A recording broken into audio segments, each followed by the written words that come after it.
నేను నీ కథల మామయ్యను. మీకు ఒక చక్కటి కథ చెప్తాను, వింటారా?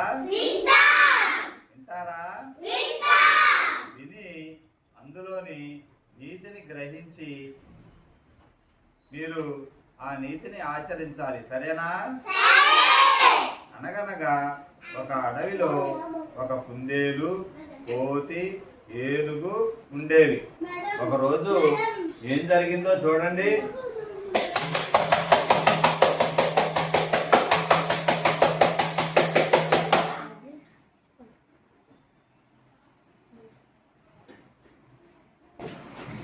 వాళ్ళకి కనపడుతున్నారు.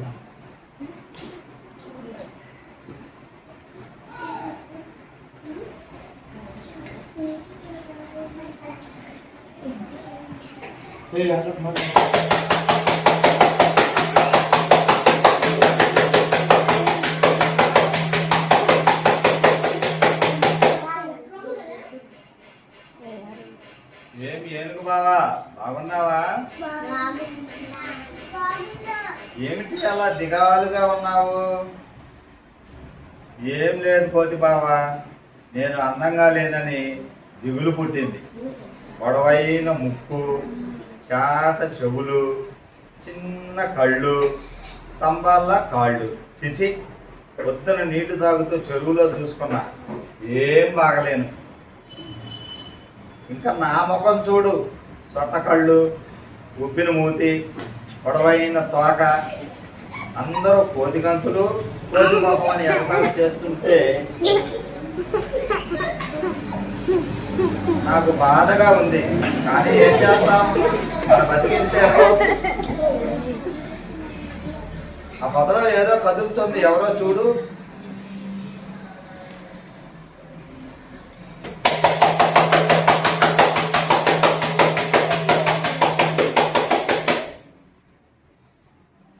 ఇంకెవరో, ఆ కుందేలుగాడు చూడు.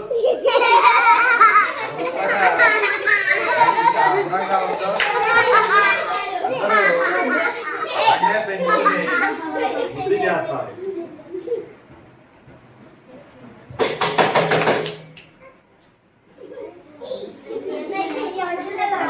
కోతి బావా, ఎవరి అందం వాళ్ళదే. అదండి, వెళదాం. సరే. అబ్బా, మిగల పండిన మామిడి పళ్ళ చెట్టు చాలా ఎత్తులో ఉందే. ఏనుగు బావా, నువ్వు ఆ చెట్టు కింద తొండం చాచి నిలబడు, నేను ఎక్కి పండ్లను కోస్తాను, ముగ్గురు తిందాం.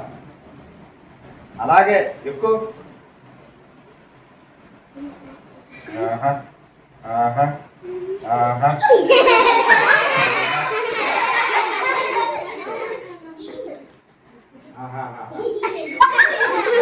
పంట పండింది, తిన్నండి మామిడి పళ్ళు.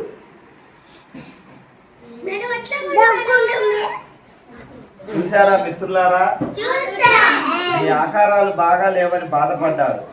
అలా లేకపోతే మన కడుపులు నిండేవా? ఎప్పుడూ బాధపడకండి, మనకున్న దానితో సంతృప్తి పడి హాయిగా ఉన్నాం.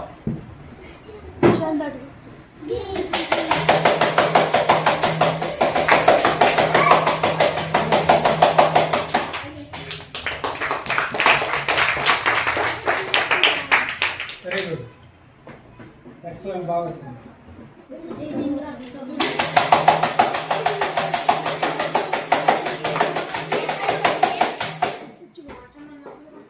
చూసారా పిల్లలు,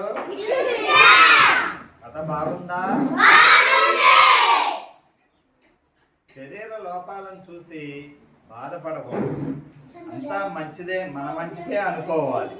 కృషి పట్టుదలతో ఏ పనైనా సాధించవచ్చు. మళ్ళీ మరో కథతో కలుద్దాం. Bye bye bye bye bye bye.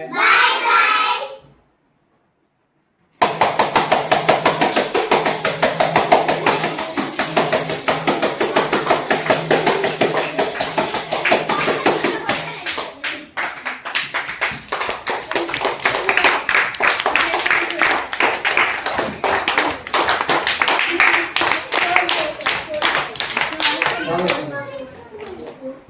ఇది